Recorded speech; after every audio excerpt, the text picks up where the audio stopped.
ऐसा बाजार जहां फल और सब्जी की तरह बिकते हैं हथियार, लोग थोक के भाव में खरीदते हैं AK-47 और अमेरिकन आर्मी की M60 गन्स और रॉकेट लॉन्चर। हम आपको आज पाकिस्तान के उस मार्केट के बारे में बताने जा रहे हैं जहां अवैध हथियारों का काम खुलेआम होता है और ये दुनिया का सबसे बड़ा हथियारों का बाजार है। दर्रा आदम खेल, पाकिस्तान से 85 मील पश्चिम में मौजूद इस इलाके में किराना स्टोर की तरह आपको बंदूकों और गोला बारूद की दुकानें दिख जाएंगी। इस मार्केट में घूमते वक्त आपको एहसास होगा कि भारत में जिस तरह मंडी में फल व सब्जी बेची जाती है, वैसे ही पाकिस्तान के इस मार्केट में AK-47 समेत अन्य घातक बंदूकें और बम आदि खुलेआम बिकते हैं। ये बाजार लगभग 150 साल पुराना है और छोटे से गांव में 2000 से ज्यादा दुकानें। यहाँ खुलेआम जानलेवा हथियार बिकते हैं। जहां हमारे देश में AK-47 जैसे हथियारों के साथ पकड़े जाने पर उम्र कैद होती है, जमानत भी नहीं होती, वहीं यहाँ के मार्केट में बुजुर्ग और बच्चे भी हथियार बनाते और बेचते दिख जाएंगे। यहाँ से बने हथियारों का उपयोग अफगानिस्तान में पहले सोवियत रूस के खिलाफ किया गया और फिर तालिबान इन्हीं हथियारों की मदद से अमेरिकी आर्मी को खदेड़ चुका है। 1980 में सोवियत रूस से जंग के लिए यहाँ हथियारों के व्यापार में बहुत उछाल आया और उसके बाद तो ये जगह पाकिस्तान तालिबान का गढ़ बन गई। इस गांव के लोगों का कहना है more sons and lots of weapons. यहाँ की दुकानों में आपको छोटे छोटे बच्चे भी हथियार बेचते नजर आएंगे। यहाँ के बच्चे छोटी सी उम्र में ही हथियारों को बनाने और चलाने में एक्सपर्ट हो जाते हैं और वो इतने फर्राटे से खतरनाक हथियारों के नाम गिनाते हैं जैसे किसी ढाबे पर काम करने वाले छोटे बच्चे खाने का मेनू सुनाते हैं। एक और खास बात, यहाँ हथियार खरीदने के लिए किसी पेपर वर्क की जरूरत नहीं है। यहाँ सिर्फ एक ही पेपर की वैल्यू है और वो है पैसा।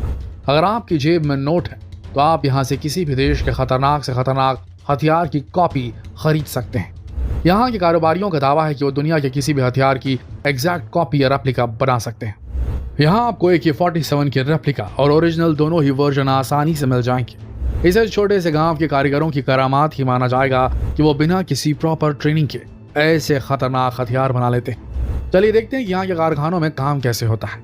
यहाँ हथियारों की कई वर्कशॉप्स हैं जहाँ कारीगर इन हथियारों को तैयार करते हैं।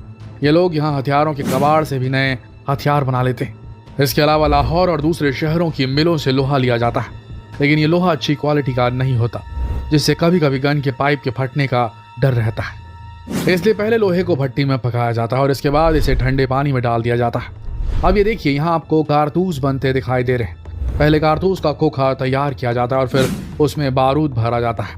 यहाँ ये सब काम इतनी आसानी से हो रहा है कि देखकर लगता ही नहीं कि हथियार बना रहे हैं जो न जाने कितनी जानों को लील लेंगे। देखिए कैसे लोग गन की टेस्टिंग कर रहे हैं जैसे ये ओरिजिनल ना होकर कोई बच्चों का खिलौना हो।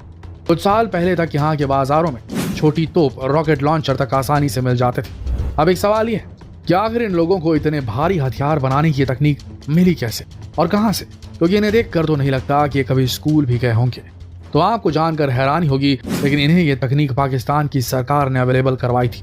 कुछ पुराने सोर्सेस से पता चलता है कि कई साल पहले गवर्नमेंट ने मशीन गन और रॉकेट लॉन्चर बनाने की अपनी पुरानी मशीनें इन्हें कबाड़ समझकर बेच दी थी और ये गलती उनके लिए बहुत ही बड़ी साबित हुई। यहाँ के कुछ बुजुर्गों को इन मशीनों का यूज करना आता था, बस उसके बाद तो दर्रा आदम खेल हथियारों की खुली मंडी बन गया। लेकिन कुछ समय बाद पाक गवर्नमेंट को पता चला कि दर्रा आदम से आतंकवादियों को हथियार मिल रहे हैं और उनका यूज पाक सेना के खिलाफ भी हो रहा है।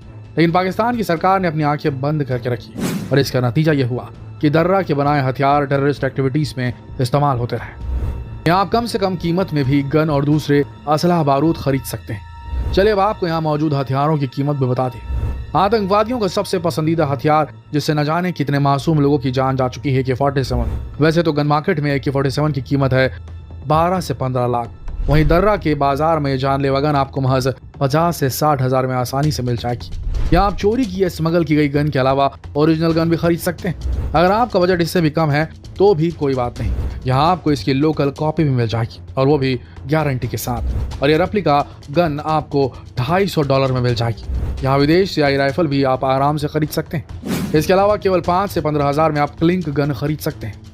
और अगर आपको इससे भी पावरफुल गन चाहिए तो अमेरिकन M16 ऑटोमेटिक गन खरीद लीजिए। इसकी लोकल कॉपी यहाँ काफी सस्ते दामों में मिल जाएगी। चीन में बनी M16 की कॉपी यहाँ $1800 में मिल जाती है और अगर कम बजट में चाहिए तो लोकल कॉपी आपको $800 में मिल जाएगी। इसके अलावा अमेरिकी स्वाट आर्मी की फेवरेट गन M5 और उसकी लोकल कॉपी दोनों यहाँ किसी भी शॉप पर आसानी से मिल जाती है। अमेरिका की FBI टीम का पसंदीदा हथियार यहाँ केवल $70 यानी कि 5,000 से भी कम की कीमत में खरीदा जा सकता है, और वो भी 1 साल की गारंटी के साथ। इन गन्स को बनाने वाले कारीगर का दावा है कि पिछले 10 साल में वो लोग 10,000 MP5 गन्स बेच चुके हैं और कभी किसी कस्टमर ने कोई शिकायत नहीं की। लेकिन सोचने वाली बात यह है कि ये 10,000 गन सेना ने तो खरीदी नहीं होगी, तो जाहिर सी बात है कि किसी टेररिस्ट ग्रुप ने ही खरीदी होगी और फिर इसका इस्तेमाल करके न जाने कितने मासूम लोगों को मौत की नींद सुलाया होगा।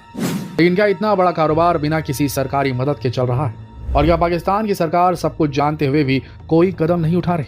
ऐसा नहीं है, लेकिन हाँ, कुछ समय पहले तक तो इस मार्केट को सरकार का सपोर्ट था, और अब इंटरनेशनल दबाव के चलते और खुद पर आतंकवाद को बढ़ावा देने के आरोपों की वजह से पाकिस्तान सरकार हरकत में आई है और दर्रा के बाजार में हथियारों की बिक्री पर रोक लगा दी गई है। पूरे समय पाकिस्तानी सेना यहाँ तैनात रहती है और अगर कोई भी यहाँ से हथियार खरीदता पाया जाता है तो उसे गिरफ्तार कर लिया जाता है। इसके साथ ही यहाँ विदेशी टूरिस्ट के आने पर भी पाबंदी लगा दी गई है। अब यहाँ के लोग अपनी दुकानों में हथियारों की जगह रोजमर्रा का सामान रखने लगे हैं, ऐसा पाक सरकार का दावा है, और इसमें कितनी सच्चाई है वो तो कहा नहीं जा सकता, क्योंकि पाक सरकार के दावे और वादे सभी हमेशा खोखले ही होते हैं। हो सकता है अब ये कारोबार खुलेआम ना हो रहा हो, लेकिन क्या गारंटी कि ये लोग अब अवैध रूप से हथियारों की सप्लाई नहीं कर रहे होंगे। और तो और अब तो ऑनलाइन शॉपिंग का जमाना है, तो पूरी उम्मीद है ये भी हथियारों की ऑनलाइन सप्लाई जरूर कर रहे होंगे और इन्हीं हथियारों के उपयोग से फिर पुलवामा और 26/11 जैसे हमले अंजाम दिए जाते हैं। जरूरत है कि हथियारों की इस मंडी को पूरी तरह बंद कर दिया जाए और यहाँ के लोगों को दूसरे रोजगार उपलब्ध कराया जाए ताकि वो इस कारोबार की तरफ फिर से न लौटे। तो यह हाल है पाकिस्तान का और वहाँ के हाथ से निकलती सिचुएशन का। आपको ये जानकर हैरत होगी दोस्तों कि जिस तरीके से वहाँ पर हथियार बनाए जाते हैं, उनका सप्लाई किया जाता है, उनका इस्तेमाल किया जाता है, वो बेहद खतरनाक है और खुद पाकिस्तान के लोग इन हथियारों की चपेट में इनकी फायरिंग की रेंज के अंदर आ जाते हैं। वहाँ भी ऐसे गुट हैं जो एंटी पाकिस्तानी हैं या एंटी पाकिस्तानी सरकारी हैं, यानी कि पाकिस्तान की सरकार के खिलाफ काम करते हैं, और ऐसे लोग वहाँ पर इन हथियारों को खरीद कर वहीं के लोगों को मार रहे हैं, वहीं के सरकारी ऑफिशियल्स को मार रहे हैं। ऐसे कई घटनाएं हो चुकी हैं और लगातार पाकिस्तान खुद आतंकवाद से ग्रस्त है, जिसका खुद वो आका बनकर बैठा था, जिसने जो प्लेग्राउंड दिया था आतंकवादियों को, उसी प्लेग्राउंड से नए आतंकवादी बनकर पाकिस्तान को पूरी तरीके से परेशानी में डाल के रखे हुए हैं। ऐसी स्थिति में अब पाकिस्तान कैसे जूझेगा अपनी गरीबी से और कैसे निकलेगा आतंकवाद की इस अजगर की कुंडली से, ये तो वक्त ही बताएगा। अभी के लिए ये वीडियो यहीं समाप्त होती है। जितना हो सके अगर ये वीडियो आपको पसंद आई तो इसे शेयर करें फेसबुक पर, व्हाट्सएप पर, यूट्यूब पर, ताकि लोगों का जनरल नॉलेज बढ़ सके। मिलते हैं कल एक और दिलचस्प किस्से के साथ, तब तक के लिए आप सबका इस वीडियो के अंत तक बने रहने के लिए दिल से धन्यवाद।